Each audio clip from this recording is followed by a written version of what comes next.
Bismillahirrahmanirrahim. Assalamualaikum warahmatullahi wabarakatuh. Alhamdulillahilladzi waffaqa man syaa min ibadihi liabda'i afdhalit ta'ati wa iktisabi akmalis sa'adati wa asyhadu an la ilaha illallah al-muttasifu bi jami'il kamalati wa asyhadu anna sayyidana Muhammadan abduhu wa rasuluhu afdhalul makhluqati sallallahu alaihi wasallam wa ala alihi wa ashabihil anjumin nirati. Puji syukur marilah kita panjatkan kehadirat Allah Subhanahu wa taala atas rahmat, ridho dan karunia-Nya kita senantiasa bisa berkumpul di Masjid Al-Jabar yang kita banggakan, yang mudah-mudahan mendapatkan keberkahan dari Allah Subhanahu wa taala. Tak lupa salawat beserta salam semoga tetap tercurah limpahkan kepada baginda alam, Nabi kita, panutan kita, Nabi besar Muhammad sallallahu alaihi wasallam.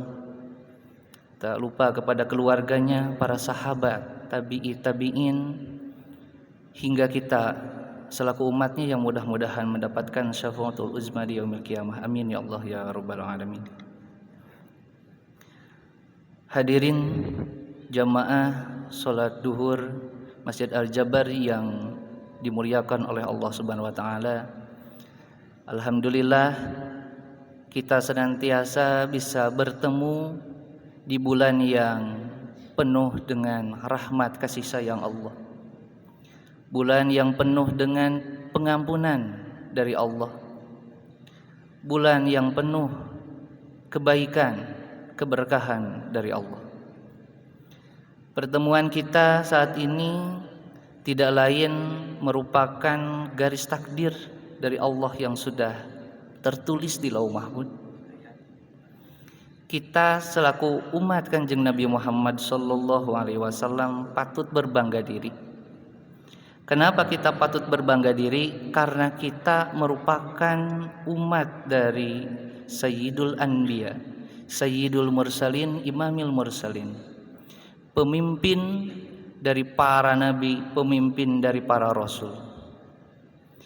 Kanjeng Nabi Muhammad sallallahu alaihi wasallam merupakan zat yang istimewa, manusia sempurna yang tiada kekurangan. Kenapa demikian? Nabi Muhammad sebelum lahir ke dunia, sebelum jadi wujud manusia, masih berbentuk ruh, itu sudah ada, sudah punya keistimewaan. Itu Nabi Muhammad. Makanya dikatakan istimewa karena sebelum berwujud manusia pun sudah istimewa. Kok tahu? Kok demikian? Nabi Muhammad sebelum wujud manusia kok bisa istimewa? Karena sudah tidak aneh lagi dengan keterangan bahwa ketika penciptaan alam semesta ini, langit, bumi, surga, neraka, malaikat dan berbagai isinya, semuanya diciptakan sebab musababnya karena ada Kanjeng Nabi Muhammad sallallahu alaihi wasallam. Oleh karena itu Allah kemudian mengatakan laulaka ma khalaqtul afla. Karena Nabi Muhammad pun penasaran, kok saya diciptakan? Jawaban dari Allah, jika engkau tidak ada, jika engkau tidak aku ciptakan, kata Allah, maka seluruh alam semesta ini tidak akan ada. Itu menandakan bahwa sebab musabab terciptanya segala yang ada, yang kita ketahui sekarang, itu adalah Kanjeng Nabi Muhammad sallallahu alaihi wasallam. Itu sebelum jadi wujud manusia. Yang selanjutnya, setelah diketahui bahwa sebab musabab ini karena ada Kanjeng Nabi Muhammad sallallahu alaihi wasallam, maka dikisahkan ketika Nabi Adam diciptakan sebagai manusia pertama yang ada di surga, melihat ke atas arasy tertulislah nama Muhammadur Rasulullah. Nabi Adam kemudian penasaran menanyakan kepada Allah, "Siapa, wahai Tuhanku, Muhammad itu? Apakah tulisan yang ada di arasy itu ada setelah aku ada?" Kata Allah, "Tidak. Nama Muhammad yang ada di atas arasy ada sebelum kamu ada. Ada sebelum surga ini ada.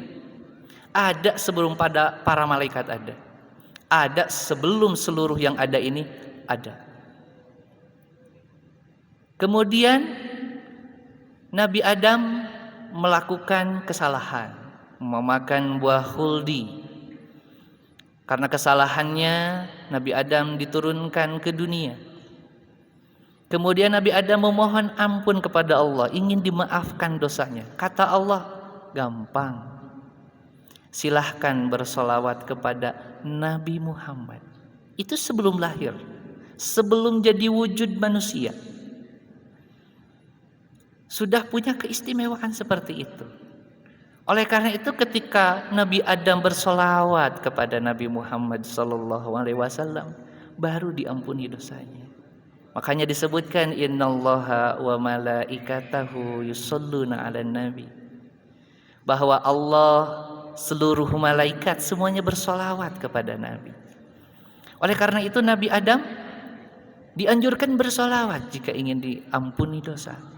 Ketika Nabi Adam bersolawat kepada Nabi Muhammad yang pada kala itu belum dalam wujud manusia, diampunilah oleh Allah dosanya. Makanya ada doanya, Allahumma dolamna anfusana wa illam tagfir lana wa tarhamna lanakunanna minal khasirin. Aku ini dolam tuh. Anfusana, diriku ini dolim. Diri kita semua ini dolim, pernah melakukan kesalahan. Jika aku yang dolim ini, yang tidak taat kepada Allah ini, tidak diampuni dosa, wa illam tagfir lana, jika tidak diampuni dosanya, wa tarhamna, jika kita tidak disayangi oleh Allah, lanakunanna minal khasirin, maka kita merupakan golongan orang yang rugi. Maka tadi di awal disampaikan, kita seyogianya berbangga diri. Kita punya nabi yang istimewa. Sebelum wujud manusianya pun sudah istimewa. Ketika dalam wujud manusia Kanjeng Nabi Muhammad lahir, sejak bayi, balita, remaja, dewasa, punya keistimewaan yang tidak dimiliki oleh nabi yang lain. Saking istimewanya Kanjeng Nabi. Makanya ada sebuah syairan yang memuji keistimewaan Kanjeng Nabi Muhammad SAW yang berbunyi, lam yahtalim qattu toha mutlaqan abadan wa matasa'aba aslan bimada zamani min huddawabu falam tahrab wa ma waqa'at dubabatun abadan fi jismihil hasani bi khalfihi ka amami ru'yatun sabatat wa la yura asru baulin minhu fi alani wa qalbuhu lam yanam wal ainu qad na'asat wa la yara dhilluhu bisyamsi dubatoni kapathu qad alata qauman idza jalasu indal wiladati sib yadabi muhtatani.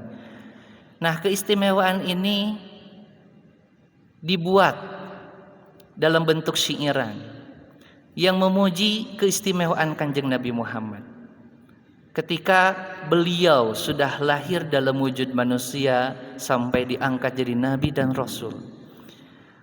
Oleh karena itu kita sebagai umatnya jadi istimewa. Nah itu, kok kita umatnya jadi istimewa? Kan yang istimewa itu nabi kita, Nabi Muhammad SAW. Kok umatnya kita jadi ikut istimewa? Kok bisa seperti itu? Nah, Itu pertanyaan besarnya. Jawabannya karena kita ternisbatkan kepada Nabi yang istimewa. Kita terhubung kepada Nabi yang istimewa. Sama seperti Nabi yang terhubung dengan zat Allah yang maha mulia. Maka Nabi ikut mulia dan ikut agung sebagaimana mulia dan agungnya zat Allah Subhanahu wa taala. Maka kita umat Nabi punya keistimewaan juga yang tidak dimiliki oleh umat yang lain. Salah satunya yang akan nanti terjadi di akhirat, ketika umat Nabi Adam, Nabi pertama, umatnya banyak, umurnya ribuan tahun. Kita, Kanjeng Nabi Muhammad, nabinya kan khotamin nabiyin, nabi terakhir, nabi paling akhir. Tapi di akhirat tidak akan dibiarkan terakhir. Makanya keistimewaan kita sebagai umat Nabi Muhammad SAW tidak didahulukan hisabnya dari umat yang lain. La yu'akharu hisabahu fil yaumil qiyamah. Tidak akan diakhirkan hisabnya. Jadi Nabi yang lain harus nunggu giliran kita selesai. Bukan Nabi Muhammad selesai. Nabi Muhammad dan umatnya selesai baru giliran Nabi yang lain. Itu istimewanya. Jadi kita tidak nunggu lama. Kan di yaumil mahsyar itu luar biasa. Yang dosanya banyak sudah dapat siksaan. Yang amal solehnya banyak dapat nikmatnya luar biasa. Ini kan yang dapat siksaan yang gak enak. Nunggunya lama tuh. Tapi karena kita umat Nabi Muhammad, kita cepat dihisabnya. Tidak akan nunggu lama. Yang kedua, tidak langsung mendapat siksaan tatkala berbuat dosa. Ini istimewanya. Karena ada hadiah yang diberikan oleh Allah khusus kepada Nabi Muhammad yang tertulis dalam akhir surat Al-Baqarah.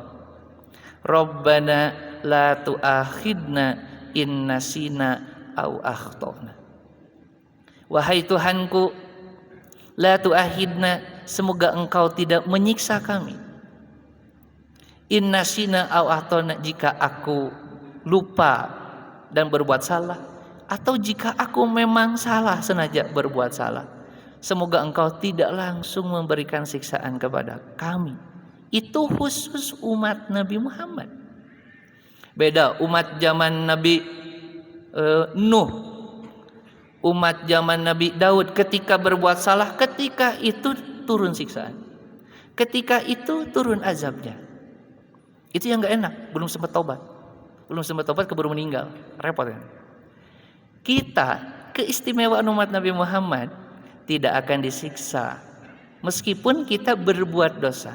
Kenapa? Ingin dikasih waktu untuk bertaubat kepada Allah. La tu'akhidna in nasina au akhtana. Bukan hanya itu, wala tahmil alaina isran kama hamaltahu 'alal ladzina min qablina. Rabbana wala tuhammilna ma la taqata lana bi. Semoga engkau juga tidak memberikan ujian yang sekiranya akan berat kepada kami. Itu khusus umat Nabi Muhammad. Selanjutnya, ada keistimewaan umat Nabi Muhammad yang diberikan khusus hanya di bulan ini, bulan Ramadan. Ada 5 keistimewaan. Yang pertama, keistimewaan yang hanya dimiliki umat Nabi Muhammad dan khusus di bulan Ramadan, tidak di umat yang lain. Yang pertama, jika memasuki malam pertama bulan Ramadan, Allah akan melihat mereka. Faida kana awalu ya lailatin min syahri Ramadan nadarallahu azza wa jalla ilaihim. Makanya umat Nabi Muhammad ketika berbangga diri dengan datangnya bulan suci Ramadan, Allah akan melihat mereka. Oh, ini nih umat Nabi Muhammad yang siap menjalani bulan Ramadan, siap menghadapi ibadah di bulan Ramadan. Oh, ini orang-orangnya, oleh Allah akan dilihat. Terus kalau dilihat Allah bagaimana? Wa man nadarallahu ilaihim lam yu'addibahu adaban. Orang yang dilihat oleh Allah ketika siap menghadapi bulan suci Ramadan tidak akan disiksa selamanya. Makanya dalam keterangan lain, ketika orang muslim, mukmin, muhsin, dia meninggal di bulan Ramadan, siksa kuburnya, jika mendapat siksa kubur, tidak akan dilaksanakan sampai nanti yaumil qiyamah. Itu dalam riwayat yang lain. Itu keistimewaan yang hanya dimiliki oleh kita. Yang kedua dari yang 5, ketika orang yang berpuasa otomatis tidak memakan makanan, mulut kita ini kosong. Bukan hanya mulut, lambung kita kosong, perut kita kosong. Secara dohir, mulut orang yang berpuasa tidak sedap, ya dohirnya. Tapi kata Allah yang kedua ini, bahwa mulut orang yang sedang berpuasa atyabun indallahi min rihil miski. Menurut Allah justru itu yang paling wangi, itu mulut orang yang sedang berpuasa menurut Allah. Pandangannya, bukan menurut manusia. Yang ketiga, fa innal malaikata tastakbiruna lahum fi kulli yaumin wa lailatin. Seluruh malaikat, bukan satu, seluruh malaikat akan terus-menerus memintakan ampunan bagi orang umat Nabi Muhammad yang sedang menjalani ibadah puasa di bulan suci Ramadan. Sampai kapan? Sampai selesai bulan suci Ramadan. Sejak awal masuk sampai akhir. Apakah misalnya dia full puasa atau tidak, misalnya perempuan terhalang oleh menstruasinya, tetap dimintakan ampun oleh malaikat. Yang selanjutnya, yang keempat, fa innallaha azza wa jalla ya'muru jannatahu fa yaqulu laha ista'iddi wa tazayyani li ibadi. Allah Subhanahu wa taala berfirman kepada surganya, bersiaplah engkau dan berdandanlah untuk hambaku. Ausaka ayyastarihu min ta'abid dunya ila dari wa karamati. Yang nyaris beristirahat dari kelelahan dunia kepada negeri dan kemuliaanku. Kita senantiasa menjalankan ibadah suci Ramadan selaku umat Kanjeng Nabi Muhammad. Surga telah disiapkan. Makanya ada nama pintu surga Babus Saum, pintu saum, pintu puasa. Bagi orang yang selalu berpuasa di bulan suci Ramadan, apalagi dengan puasa sunat dan seterusnya, maka akan masuk ke pintu itu, pintu surga yang bernama Babus Saum. Karena surganya sudah dipersiapkan. Kok sampai segitunya? Karena ibadah puasa ini sumuli. Ibadah saum, ibadah puasa ini kata Allah untukku. Itu urusanku. Beda dengan sholat. Sholat itu untukmu, untuk kita hamba-hamba. Tapi kalau saum, puasa itu untuk Allah. Maka semuanya otoritas ada di Allah. Kalau tentang saum, termasuk tadi otoritas surga, kamu harus bersiap. Karena akan ada orang umat Nabi Muhammad yang masuk ke pintumu, pintu saum, masuk ke surga. Yang selanjutnya, yang kelima, fa innahu idakana akhiru lailatin ghafaralahum jami'an. Malam terakhir di bulan Ramadan, dia Allah mengampuni mereka semua umat Nabi Muhammad. Nah, muncullah pertanyaan. Kalau misalnya malam terakhir nih, kita kan sudah lebih dari setengah nih bulan suci Ramadan. Kalau malam terakhir bulan suci Ramadan ini, apakah yang dimaksud akan diampuni dosa-dosanya itu malam Lailatul Qadar? Nah, itu pertanyaan besarnya. Tapi kata Rasul dalam hadisnya disebutkan, justru yang dimaksud la alam taro ilal ummali ya'maluna fa ida paragu min a'malihim wupu ujurahum. Apakah kamu tidak melihat orang yang bekerja, kemudian selesai bekerja dia dapat gaji, dia dapat bayaran? Sama seperti kita. Kita selesai ibadah Ramadan, mau dapat Lailatul Qadar, mau tidak dapat Lailatul Qadar, kita tetap diampuni dosanya. Wah, itu yang enak. Itu umat Nabi Muhammad yang enak. Kita mau dapat Lailatul Qadar atau enggak, kita tetap diampuni dosanya. Apalagi kalau dapat Lailatul Qadar. Apalagi kalau dapat. Gak dapat aja, selesai bulan suci Ramadan, kata Allah akan diampuni seluruh dosanya. Itu bukan Lailatul Qadar. Terus kalau Lailatul Qadar lebih dahsyat lagi. Dalam surat Al-Qadar disebutkan khairun min alfi syahrin, lebih baik dari 1000 bulan. Nah, dalam asbabun nuzulnya disebutkan 1000 bulan itu maksudnya gimana? Bukan hanya termaktub dalam 1000 bulannya. Saking banyaknya pahala yang diberikan oleh Allah, saking banyaknya kasih sayang yang dilimpahkan Allah, saking banyaknya ampunan yang diturunkan Allah, tidak terbatas hanya dari 1000 bulan, tapi lebih dari itu sampai jumlah yang tidak terhingga. Itu kalau kita dapat Lailatul Qadar. Ada kiat-kiatnya? Oh ada, banyak. Makanya yang paling populer disebutkan dalam sebuah hadis, kita harus memperbanyak ayuksiro, memperbanyak Allahumma innaka afuwun karim tuhibbul afwa fa'fu anna. Allahumma ya Allah, innaka sesungguhnya engkau afuwun, dat yang banyak memberikan ampunan. Karena kita ini harus merasa bahwa kita ini ada salah. Apakah itu salahnya kecil, sedang, besar? Apakah itu salahnya kita kepada Allah, kita kepada sesama, atau kita kepada alam, atau kita kepada hewan dan sebagainya? Kita harus menyadari itu. Makanya dalam doa yang dianjurkan, innaka afuwun karim, engkau maha mulia. Ada yang memberi makna karim itu, engkau maha dermawan. Hambamu yang begitu banyak dosa, wa in kana misla zabadil bahri, meskipun dosanya sebanyak buih lautan, tetap engkau berikan ampunan. Itu kan dermawan.